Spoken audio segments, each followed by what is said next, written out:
Ya.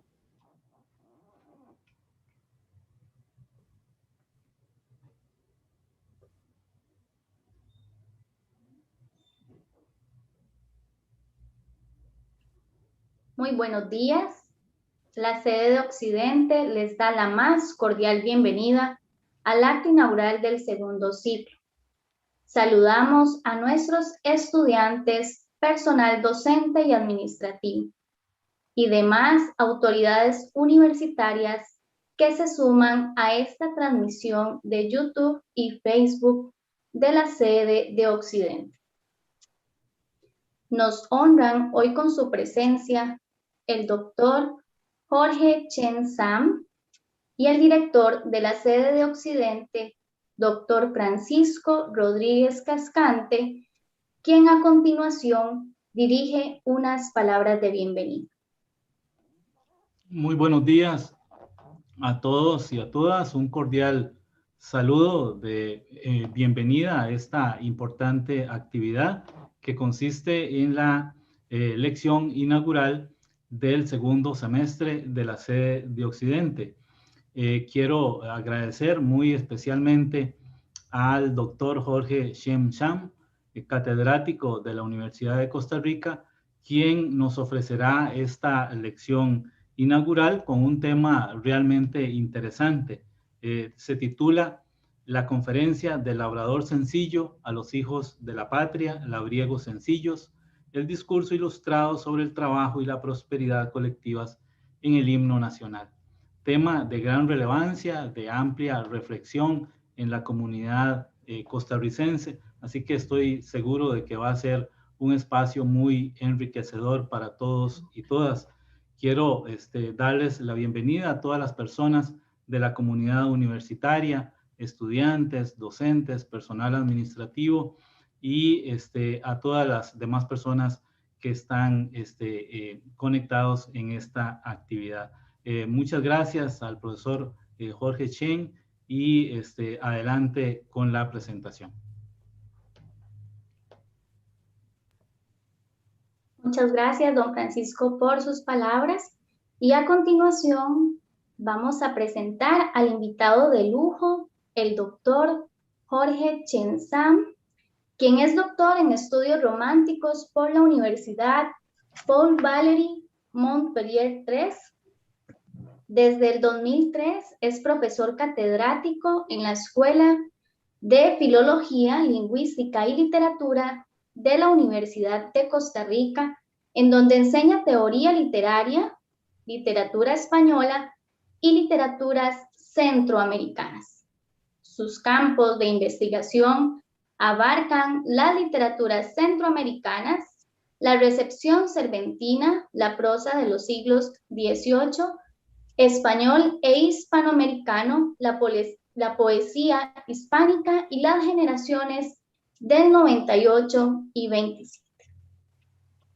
Ha recibido varios galardones como el Premio al Investigador del Área de Artes y Letras en el 2008 y diploma al mérito del Club Rotario de León en Nicaragua. Es profesor destacado por el Consejo Universitario en el 2009, 2010, 2011 y 2015, así como miembro correspondiente de la Academia Nicaragüense de la Lengua y de la Academia Norteamericana de la Lengua Española. Tiene a su haber más de 400 artículos especializados en revistas académicas, así como capítulos de libros en Costa Rica, Nicaragua, Guatemala, México, Estados Unidos, Colombia, Argentina, Brasil, Uruguay, Chile, España, Francia, República Checa, Italia y Alemania. Los libros de su autoría se dedican a monografías sobre José Francisco de la Isla, José Cadalso, Rima de Baibona, Jorge de Bravo y Mariana Sansón. Ha editado y coeditado volúmenes sobre Gloria Elena Espinosa de Tercero, Virgilio Mora, Rubén Darío, Generación del 98, la poesía nicaragüense, el relato corto latinoamericano, la narrativa cervantina. Como poeta ha publicado 4 libros, el último se titula Frágil y Efímera, del 2018. Realmente agradecemos la presencia del Dr. Chen y esperamos disfruten de su amplio conocimiento en este acto inaugural. Muchas gracias. Muy buenos días tengan todos ustedes, estimados colegas de la Universidad de Costa Rica, sobre todo de la sede de Occidente, estudiantes de la sede de Occidente, mi querido colega don Francisco Rodríguez, a quien agradezco esta deferencia. Una vez que le planteé mi interés sobre el himno nacional, pues acogió esta idea con mucha vehemencia y muchas gracias a las palabras de María Auxiliadora Vargas.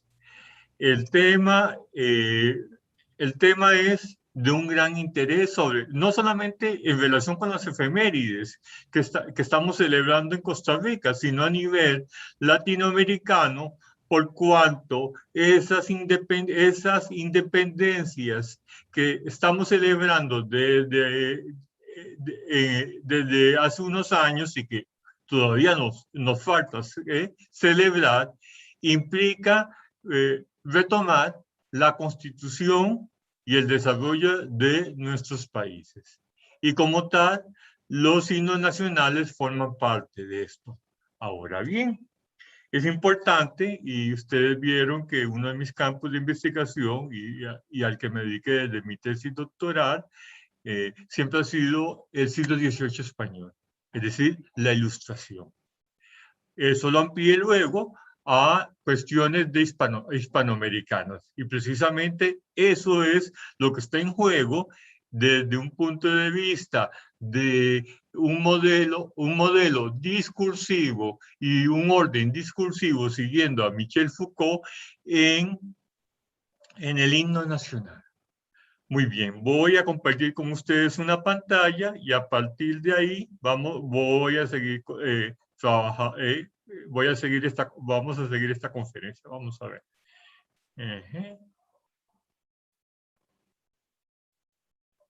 Vamos a ver, un momento. Ahí estamos. Del labrador sencillo, los hijos de la patria. Labriegos sencillos. Transformación del discurso ilustrado sobre el trabajo y la prosperidad colectivas. Muy bien, ¿por qué el labrador sencillo? Porque he encontrado precisamente una referencia sobre esta noción de el labrador sencillo en un poeta que inicia, que conforma precisamente, va a pasar de esos movimientos de la independencia hacia el desarrollo cultural y social de América, de Hispanoamérica, de lo que llamábamos en aquel momento Hispanoamérica, para ser más exactos. Muy bien, esa referencia al labrador sencillo la voy a poner precisamente en relación con una estrofa del himno nacional. Precisamente ahí está el otro concepto, labriegos sencillos. Vamos a ver estas transformaciones del discurso ilustrado. Ahora bien, ¿por qué el discurso ilustrado sobre el trabajo y la prosperidad? Porque no puede separarse. Dentro de la ilustración europea y española, el trabajo y lo que se llamaba la felicidad, prosperidad, no pueden de ninguna manera divorciarse. Van de la mano y lo vamos a ver porque esto está relacionado con el tópico del elogio de la tierra. Muy bien, voy a partir de dos ideas. Voy a citar muy poco. Esta es una de las citas con la que quiero comenzar y es más o menos de la época que nos interesa para que vean la repercusión que tiene. Los himnos nacionales y cánticos guerreros ejercen en el espíritu popular una influencia indisputable. despiertan y robustecen el patriotismo, irritan las pasiones generosas y hasta cierto punto preparan las más bellas heroicidades. Esto lo escribe Manuel Nicolás Colpanco, un criollo, pero, bueno, ya peruano. En la introducción, vean nada menos a la Lira Patriótica del Perú, colección escogida de poetas nacionales desde antes de la proclamación de la independencia hasta el día. Y vean la fecha temprana, 1852, 1853. Es decir, aquí tenemos un primer elemento de base para ver la recepción que tienen y por las razones por las cuales los diferentes estados americanos van a empezar a trabajar esta noción de lo que la historiografía ha llamado la nación y la nacionalidad a lo largo del de la segunda mitad del siglo XIX. Los signos nacionales. Efectivamente, es a partir de ese paso del Estado hacia la nación que los diferentes países latinoamericanos se van a proveer de emblemas y figuras nacionales. Vamos a una segunda cita, y esta es de un gran especialista sobre la literatura del siglo XIX y los movimientos de independencia. Es un alemán, Hans Joachim König, y le voy a leer la cita y luego voy a retomarla. Todavía había que desarrollar o fomentar, eso refiriéndose a los movimientos de emancipación y a los albores de nuestros estados nacionales. Todavía había que desarrollar o fomentar esta integración política y social, es decir, por construirse. En el sentido político, porque dentro de las fronteras del Estado persistían intereses locales motivados por la topografía adversa, y en el sentido social, porque persistía la estructura jerárquica de la sociedad que se caracterizaba por una distribución desigual e injusta de las riquezas. Después de la formación de los estados, las sociedades latinoamericanas emprendieron el difícil camino de transformarse en naciones. Había que construir naciones.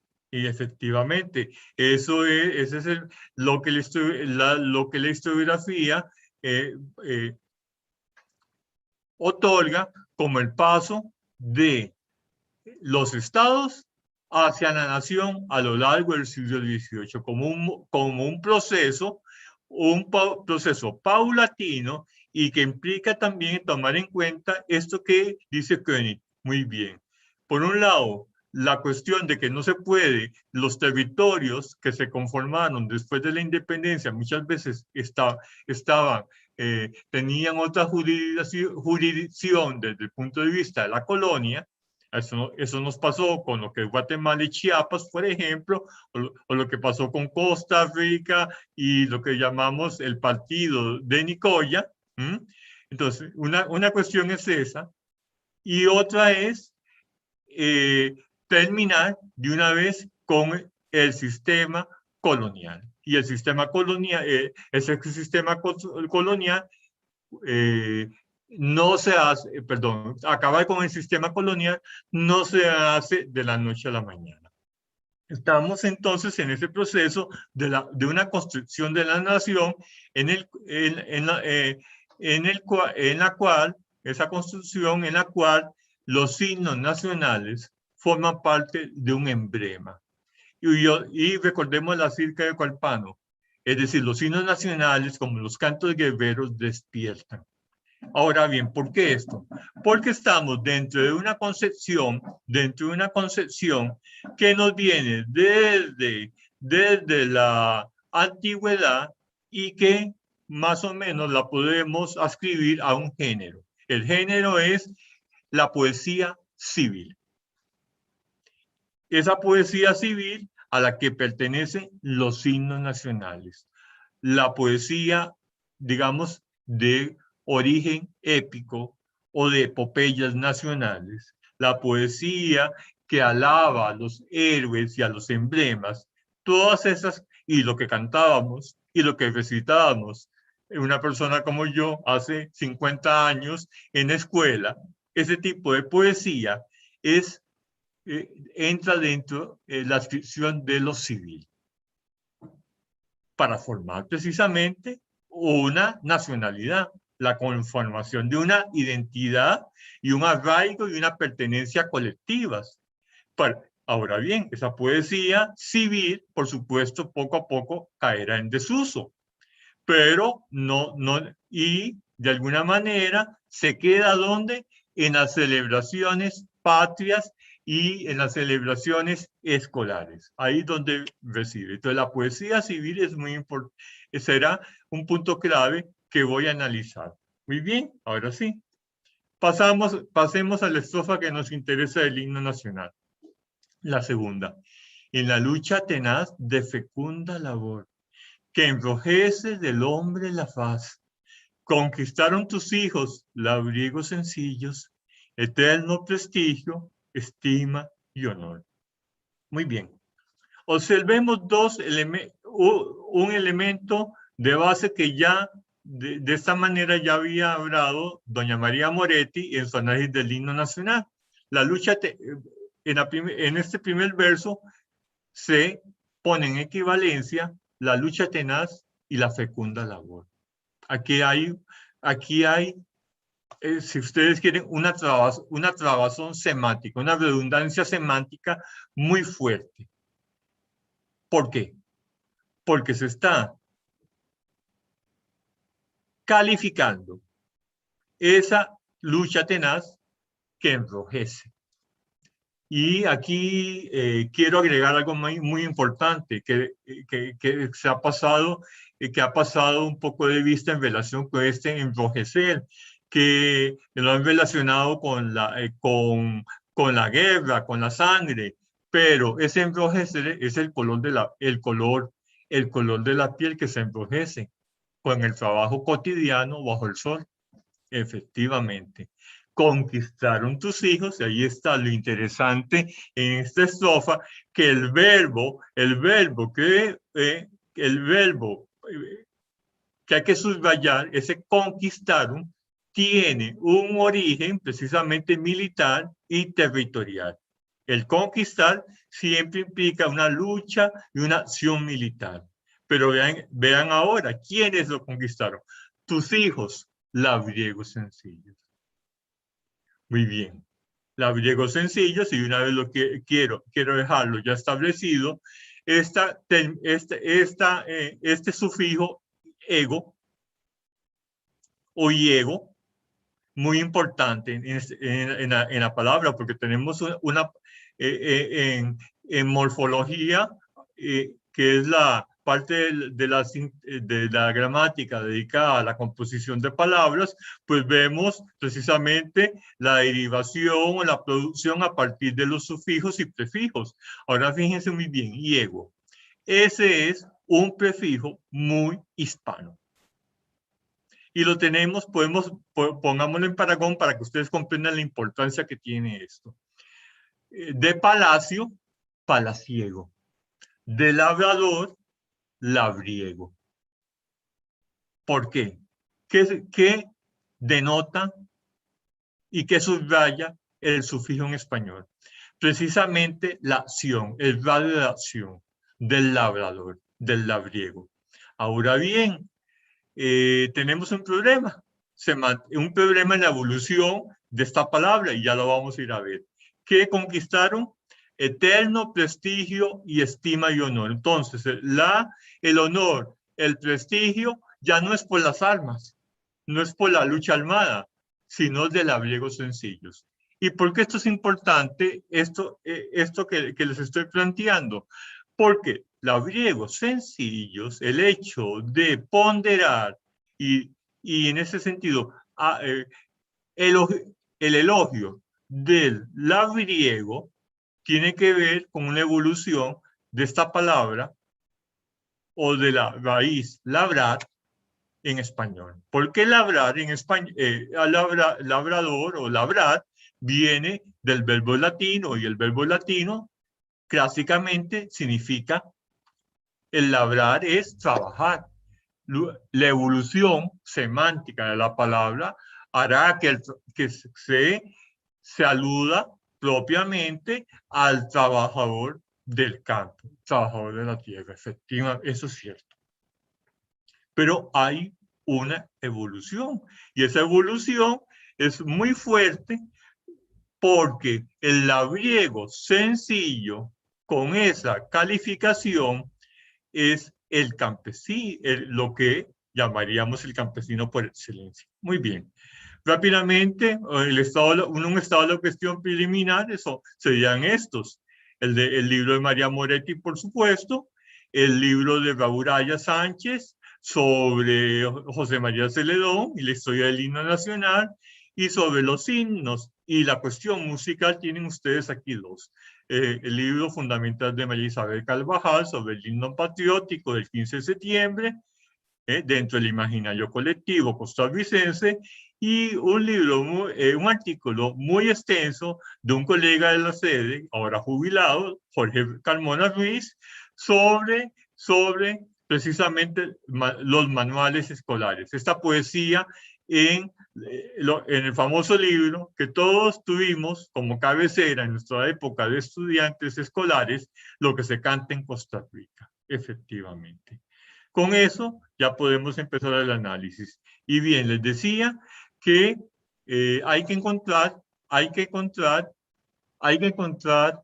y eso lo hace, eso es muy importante para el filólogo, encontrar series discursivas, transformaciones de tópicos, y efectivamente en el caso del himno nacional también tenemos que mostrar cómo eso puede llegar a un cierto contexto y a una cierta realidad colectiva latinoamericana en este caso. Y ahí está. Ustedes ven al final de lo que he puesto, el poeta. El poeta, y no solamente poeta, voy a hablar de Andrés Bello. Y el poema es La agricultura de la zona tórrida, una de sus sílabas. Andrés Bello, un gran humanista, filólogo, lingüista y un gran educador. Andrés Bello, que lo conocemos los filólogos por sus estudios de gramática, y que desde el punto de vista de la formación del espíritu y la conciencia americana, escribe unos poemas fundamentales. Las famosas silvas americanas. Muy bien, voy a aludir a una de esas silvas. La agricultura de la zona tórrida, es decir, de nuestra región. Y vean la fecha en que se publica, 1826. Ya cuando en ese momento la mayoría de nuestros países ya han llevado a cabo sus movimientos de independencia y estamos ya en ese albor en esos albores de la separación y búsqueda de lo que llamamos tradicionalmente como la búsqueda de una identidad nacional o identidades nacionales o regionales. Claro, ustedes saben muy bien que esos años 20, 30 y 40 serán muy convulsos en América Latina. Eso no lo aborda aquí Bello, pero sí hay otros escritores y humanistas de la época que abordan esas guerras civiles hispanoamericanas, precisamente. Ahora bien, la agricultura de la zona tórrida. Vamos. Estamos en la tercera estrofa y este poema es una silva. Una silva es un tipo de métrica que tiene una gran prosapia clásica en la literatura española. El metro viene de Italia y se caracteriza por ser un poema que combina versos de 7 y 11 sílabas. Eso es. ¿Y silva por qué? Porque silva viene del término selva, que representa así una composición alargada, extensa. Eso es lo que quiere decir selva. En su origen, silva o selva, en su origen etimológica, precisamente. Luego tendrá otro significado, por supuesto, en geografía. Ahora bien, pero los intitula silvas americanas. Y eso es lo importante para nosotros, porque hay conciencia precisamente de una adaptación de modelos y de tópicos de la poesía, greco-latina y si ustedes quieren, clásica, al terreno de lo americano. Eso en primer lugar, silvas americanas. Y es muy temprana estas composiciones. Claro, en la educación y tradición literaria de esta época domina sobre todo la cultura ilustrada y la cultura neoclásica. Eso hay que tenerlo claro para que entendamos lo que voy a desarrollar ahora. Lo otro, ¿por qué la zona tórrida lo entendieron? Muy bien, alude a nuestra zona frente al septentrional, nuestra zona tórrida, el clima tórrido como es el clima americano, hispanoamericano. Y la agricultura, porque ahí está el otro tema y es el que vamos a tratar. Ya lo podrán ustedes relacionar precisamente con el elogio de la tierra y del campesino en el himno nacional. Y la agricultura, y vean qué interesante, no habla de la tierra o el elogio de la tierra, habla de la agricultura como una técnica que implica en ese sentido trabajo, utensilios y sobre todo desde la concepción del siglo XVIII lo veremos el trabajo de lo que se llamaba el arte mecánica manual, trabajar con las manos.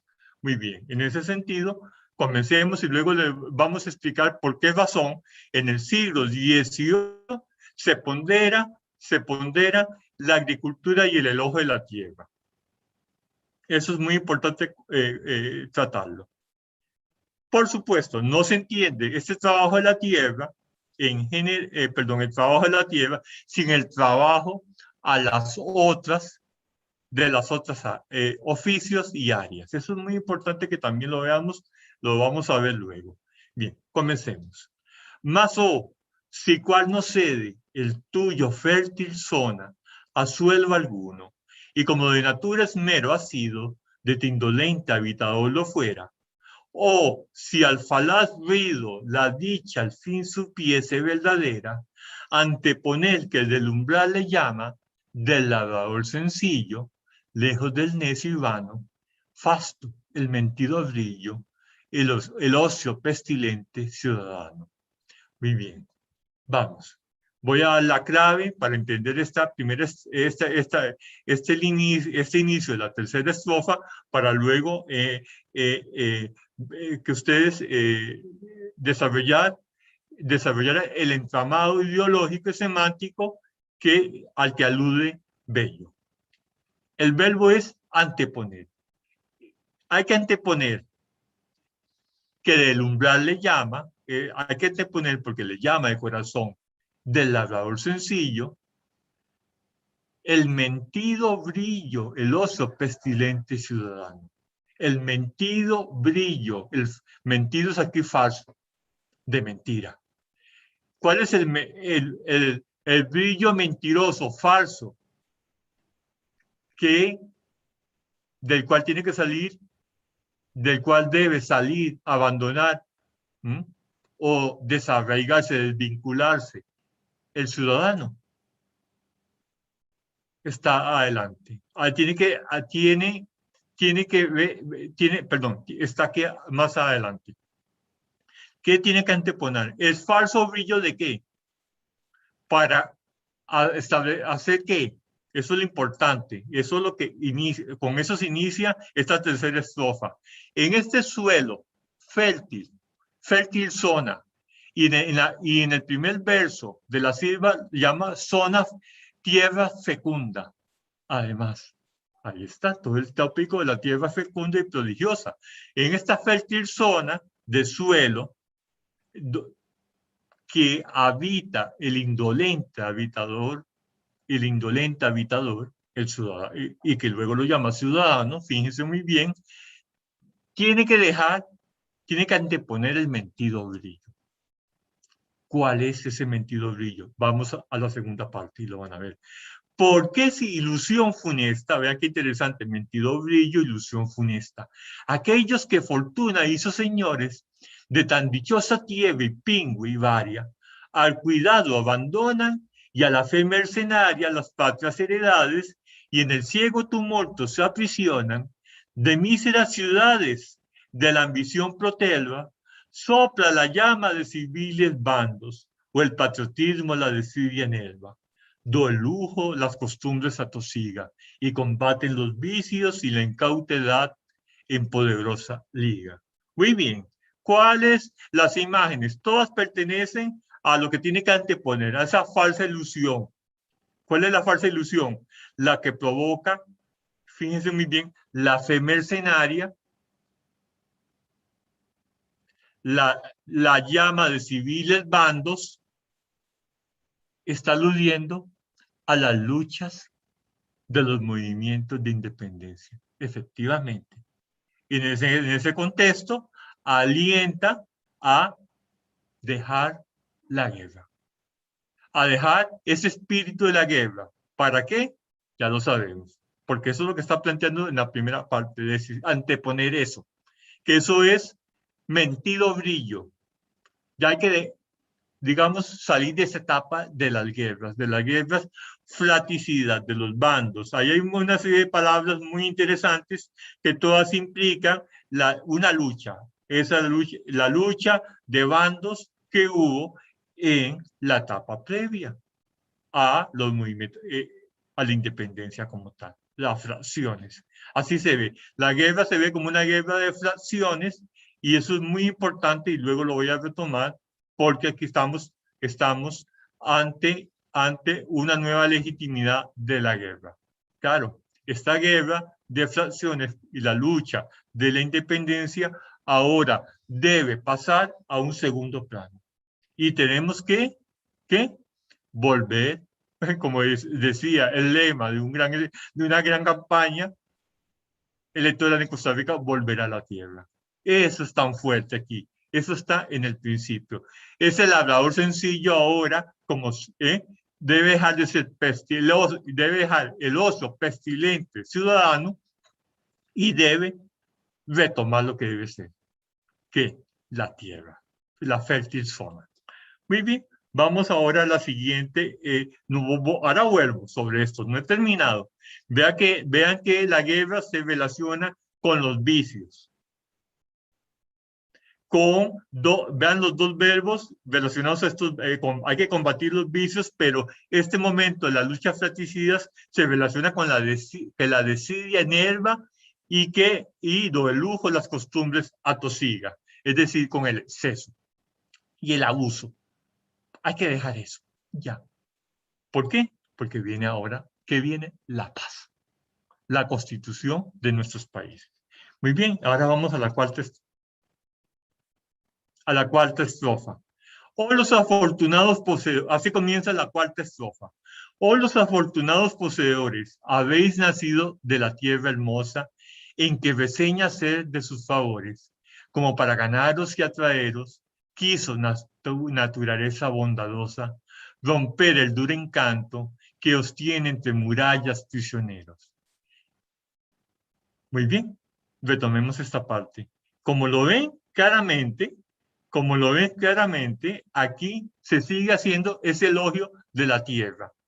Tierra hermosa, los nacidos en esta tierra hermosa, de la cual es pródiga, benefactora, porque da favores.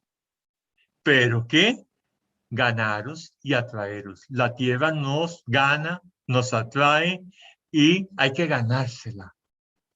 Y se plantea aquí un concepto que viene precisamente de todo que viene desde el siglo XVII en relación con el espacio americano, de aquellos que no denostan, sino elogian el espacio americano, naturaleza bondadosa, prodigiosa y bondadosa.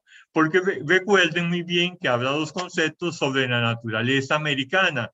Uno, que lo rechaza por ser deforme, por ser excesiva, por ser malsana, y una naturaleza, siguiendo el tópico de la agricultura laboriosa, una naturaleza bondadosa que prodiga al hombre si la trabaja. Eso es lo que tenemos que ver. Muy bien, pero lo que yo les decía al principio, aquí estamos ante algo más. Y esto algo más se desarrolla en la siguiente estrofa para que ustedes comprendan luego la importancia que tiene en esa estrofa, en esa segunda estrofa del himno nacional. ¿Por qué? Porque recuerden que estamos relacionando la tierra y el trabajo. Vamos más allá, se extiende al trabajo como tal, a todo el trabajo humano. El vulgo de las artes laboriosas, el mercader que necesario al lujo necesita, los que anhelando van tras el señuelo, dan harto calgo y del honor ruidoso. La grey de aduladores parasita, gustosos pueblen este infecto caso. El campo es vuestra herencia, en él gozaros. Muy bien. Recuerden que como poema también didáctico, poema que quiere conformar valores en los ciudadanos, la poesía cívica también cuestiona y pone el dedo en aquello que es el antimodelo por seguir. ¿Cuál es ese antimodelo por seguir? El ocioso, como lo vimos en la estrofa anterior, es decir, aquel que no trabaja, aquel que no pone su empeño y su labor, y como lo ven aquí, en aquellos que son aduladores, que se aprovechan del cargo y del honor. Clara manifestación a un tema que toda la literatura, que toda la sátira medieval sobre el Estado y las corporaciones pone de relieve cuando se apunta que los altos cargos y los funcionarios pueden prevaricar y enriquecerse por el cargo. A eso se trata. Entonces, hay que anteponer eso. En las nuevas repúblicas o estados en formación, hay que anteponer eso, el aprovecharse del alto cargo y el honor de los aduladores. De eso que llama aquí infecto caos. ¿Para qué? Para volver sobre lo primordial. El campo es vuestra herencia, en él gozaros. Y esto retoma muy bien y muy claramente algo de lo cual se nutre el himno nacional también, de un tópico que viene de la literatura que viene de la literatura greco-latina y luego pasa por España. El tópico es, en España se le conoce en el siglo XVI como menosprecio de corte y alabanza de aldea. Menospreciar el ajetreo, los negocios de la corte y vivir y refugiarse en el campo, donde está la tranquilidad y está la satisfacción. Muy bien, algo que todavía nos interpela desde el punto de vista de discurso y de sentimiento. Ahora bien, ¿por qué esto? ¿Por qué esa herencia? Porque se trata precisamente en el discurso ilustrado de estos humanistas y libertadores de nuestras patrias, de crear una pertenencia y un arraigo territorial y afectivo con la tierra. Eso es clave. Por eso habla de una herencia. Y ahora sí, volvamos a lo anterior, a algo muy interesante. ¿Cuál es esa herencia? El trabajo. ¿Y por qué aquí estamos ante una extensión de ese trabajo, fíjense muy bien, el vulgo de las artes, laborioso, el mercader que es necesario, ¿lo ven? Como que el vulgo de las artes laborioso. Sí, es lo que se conoce en el discurso de entre siglos, del paso del siglo XVIII al siglo XIX, de las artes manuales. Manuales porque hay que trabajarlas con las manos. ¿Por qué esto es importante? Porque en la ilustración, la noción de trabajo utilitaria implica sobre todo ponderar, en el caso español, el trabajo con las manos. Cosa que en la Europa protestante, más hacia el norte, eso no hacía falta subrayarlo por la ética protestante, como la ha desarrollado Marcus Weber, y sobre todo por una cuestión religiosa en relación con cómo se salva el ser humano, que tiene que ver con las famosas polémicas de la salvación humana. ¿Cómo se salva el ser humano? ¿Por sus obras o por la gracia divina? Entonces, ahí hay todo un anatema en relación cómo se va a dividir, la Europa cristiana en estas dos tendencias. Por supuesto, en la España, el trabajo manual era mal visto. Ya están las sátiras del siglo XVIII que cuestionan el hecho de que los nobles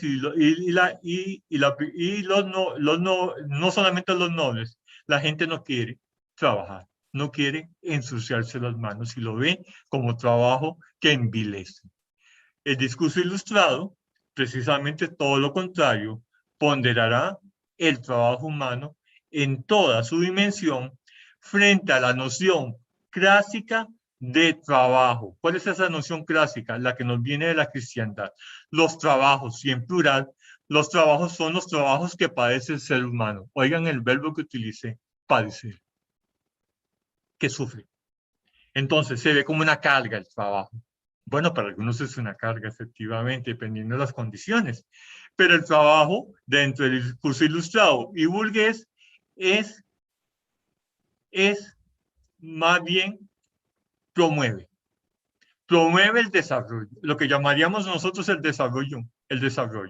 Promueve lo que en el discurso ilustrado se ve como la felicidad de los pueblos.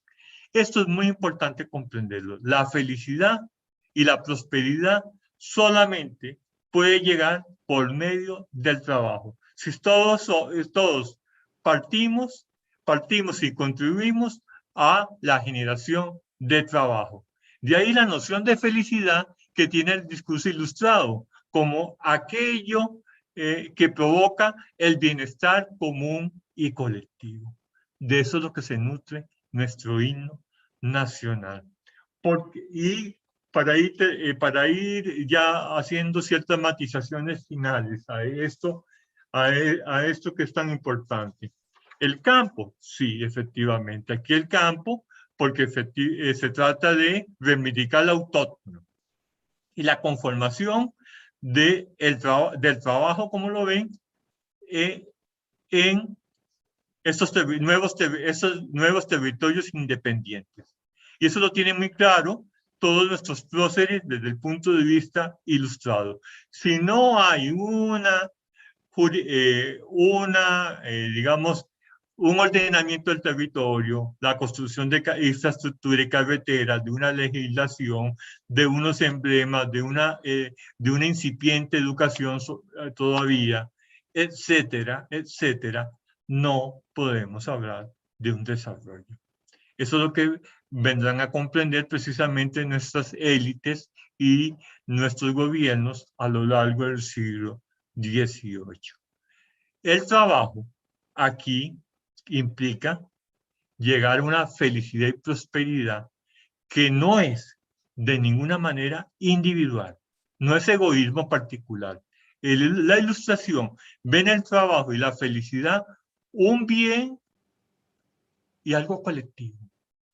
Se pondera como un valor positivo y un valor en la que todos debemos comulgar y abrazar. De ahí que sea el elojo de la tierra el punto inicial. Y vamos al final del himno nacional. Bajo el límpido azul de tu cielo, vivan siempre el trabajo y la paz. Observen la transformación en el propio en el propio himno nacional nuestro de la noción de trabajo. Ya no se está refiriendo a la agricultura, nada más el trabajo en general. Eso es herencia del discurso ilustrado. Y ahora sí, vamos, y con eso quiero ir cerrando ya. La paz. ¿Por qué la paz? Nos preguntaremos. Bueno, por supuesto, desde el punto de vista del campo semántico, la paz se opone a la guerra. Pero nuestras guerras fueron en el poema y en otros poemas se habla de las guerras civiles nuestras. Recuerde, guerras civiles porque vean que, aunque no lo quiere poner de esa manera, con el término civil, Bello alude a los bandos y fracciones, a los partidos que entran en colisión o se oponen en esas luchas. Muy bien. ¿Por qué la paz? Y aquí también hay una evolución en este concepto de paz. Porque se liga aquí al trabajo. ¿Lo ven? Muy bien.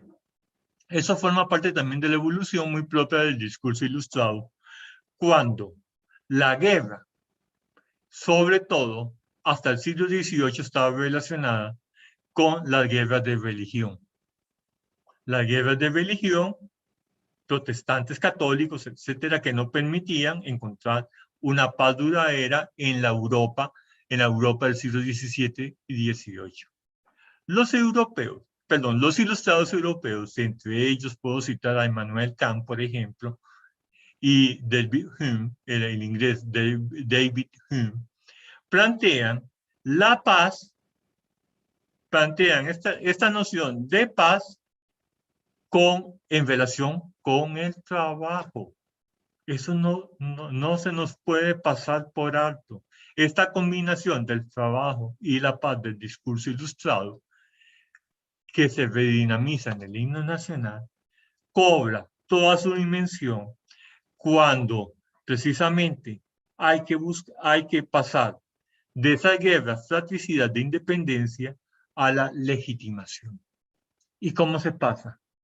¿Por qué se dan esas luchas? Y ahí están los primeros discursos ilustrados y los periódicos que hablan precisamente de eso, de un poder omnímodo, como se le decía en la época, un poder tirano, en la que los súbditos no somos todos iguales.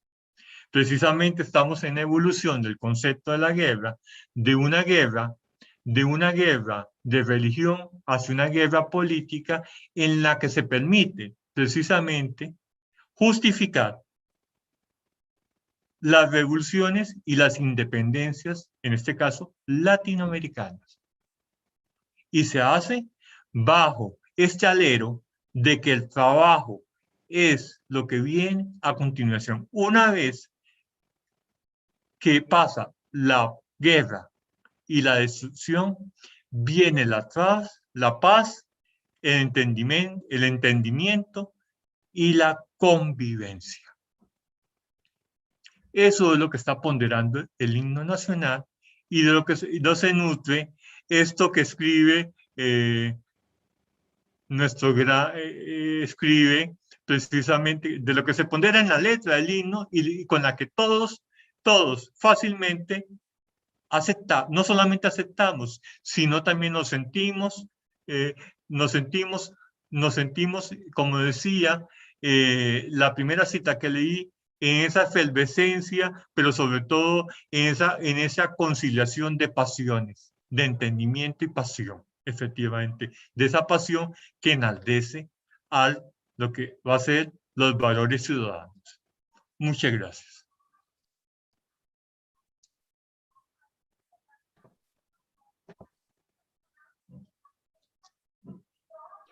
Agradecemos al doctor Jorge Chen por el desarrollo de esta conferencia tan reflexiva Les recordamos que estamos en el canal de YouTube y Facebook de la sede de Occidente. A continuación se abre un espacio para comentarios y les leo por acá. Bueno, don Chen, doctor Jorge Chen, te envían un saludo muy especial. El coordinador de docencia, don Roy Gamboa, dice, sin duda, un tema muy interesante. Gracias al doctor Jorge Chen por compartir sus reflexiones. Asimismo, doña María Fernández envía un cordial saludo a nuestro estimado invitado. Jorge Chen, siempre un gusto escucharte. Además, Mayela Vallejo Ramírez nos indica, excelente trabajo, doctor Jorge Chen. Me encanta su explicación sobre nuestro himno nacional. Gracias por brindarme otra perspectiva.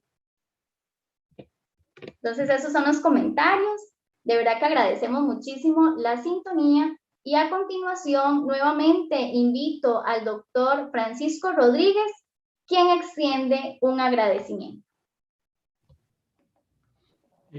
Quiero agradecerle al doctor Jorge Chen esta interesantísima conferencia y recorrido por esos interdiscursos del himno nacional que nos recuerdan justamente la poesía patriótica de la independencia.